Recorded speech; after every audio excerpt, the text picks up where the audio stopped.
ในระยะ5 ปีในของเขตเวียกงานทรัพยากรธรรมชาติและสิ่งแวดล้อมแขนงกสิกรรมและป่าไม้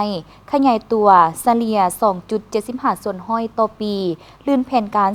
0.25 ส่วนห้อยทรัพยากรธรรมชาติได้รับการคุ้มครองปกปักรักษาและนำใช้อย่างมีประสิทธิผลดีขึ้นทั่วประเทศมีสิ่งแวดล้อมที่ดีตามที่สีเขียวและยืนยง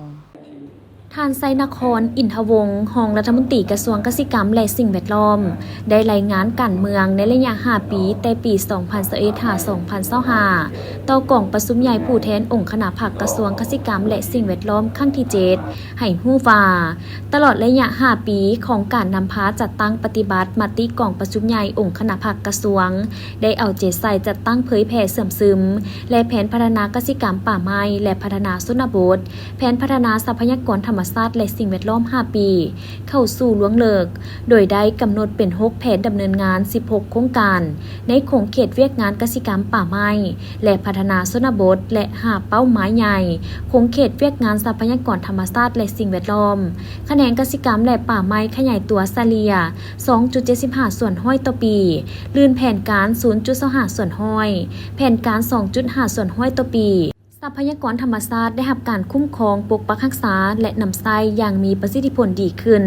ทั่วประเทศมีสิ่งแวดล้อมที่ดีตามทิศสีเขียวและยืนยงคณะพรรคกระทรวงได้เอาใจใส่นำพาชี้นำการพัฒนาเวียกงานกสิกรรมและสิ่งแวดล้อม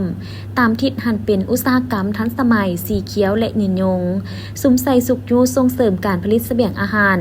สามารถค้ำประกันและตอบสนองให้เพียงพอให้แก่การบริโภคภายในและมีส่วนแห่ไว้ผลิตได้ทั้งหมด6.75 ล้านต้นต่อปีลื่นแผนการ96ส่วนห้อยในนั้นการผลิตข้าวเฉลี่ยได้ 3.77 ล้านต้นต่อปีบรรลุตามแผนการผลิตพืชเสบียงอาหารได้ 2.40 ล้านต้นต่อปีลื่นแผนการ13ส่วนห้อยและการผลิตซีนไข่และปลาผลิตได้ 570,000 ต้นเฮ็ดให้อัตราการบริโภคได้เฉลี่ย 72.1 กิโลกรัมต่อคนต่อปีเท่ากับ99ส่วนห้อยของแผนการเทียบใส่ปี2020เพิ่มขึ้น 7.1 กิโลต่อคนต่อปีสุขยูส่งเสริมทุกภาคส่วนเศรษฐกิจเข้าร่วมการผลิตกสิกรรมเป็นสินค้าการส่งออกมีการขยายตัวเพิ่มขึ้นในแต่ละปี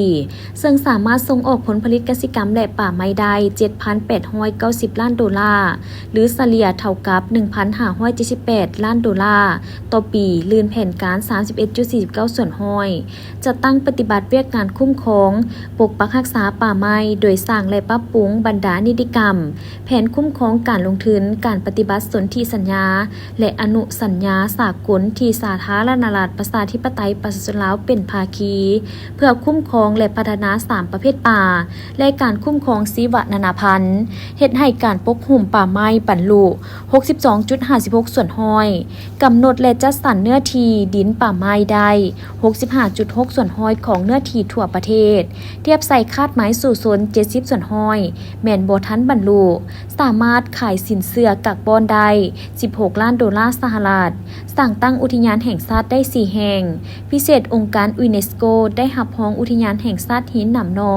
เป็นมรดกโลกทางธรรมชาติในขอบเขตทั่วประเทศสามารถขึ้นทะเบียนออกไปตาดินได้ทั้งหมด 770,000 ตนเท่ากับ48ส่วนห้อยของแผนการเวียกงานชนรับประทานสามารถสนองน้ำให้เนื้อที่การผลิตได้ทั้งหมด5,221 เฮกตาร์ลื่นแผนการ 10.4 ส่วนห้อยในนั้นสนองน้ำในฤดูฝน 300,000 กว่าเฮกตาร์ฤดูแล้ง 100,000 กว่าเฮกตาร์เวียกงานทรัพยากรน้ำสร้างแผนคุ้มครองอ่างหับน้ำขนาดใหญ่ได้14อ่างหับน้ำขนาดกลาง16อ่างหับน้ำขนาดน้อย1อ่างและแผนคุ้มครองน้ำใต้ดิน9แขวงไปเคียงคู่กับการปฏิบัติขบวนการปรึกษาหารือล่วงหน้าของโครงการพัฒนาเขื่อนไฟฟ้าพลังงานน้ำพร้อมทางได้ปรับปรุงยกระดับเวียกงานคุ้มครองสิ่งแวดล้อมและการเปลี่ยนแปลงดินฟ้าอากาศส่งเสริมคุณภาพสิ่งแวดล้อมควบคุมมลพิษการคุ้มครองสิ่งเศษเหลือการสร้างจิตสำนึกด้านสิ่งแวดล้อมได้เฮ็ดให้คุณภาพของสิ่งแวดล้อมดีขึ้นและการนำใช้ทรัพยากรธรรมชาติมีความยืนยงเทอละก้าวพร้อมเดียวกันนั้นก็ได้สุมใส่ปรับปรุงขยายตานางอุตุนิยมและอุทกศาสตร์ควบคุมในขอบเขตทั่วประเทศหันเป็นทันสมัย เฮ็ดให้คุณภาพในการสนองข้อมูลด้านอุตุนิยมและอุทกศาสตร์รับใช้สังคมมีประสิทธิภาพและทันกับสภาพการ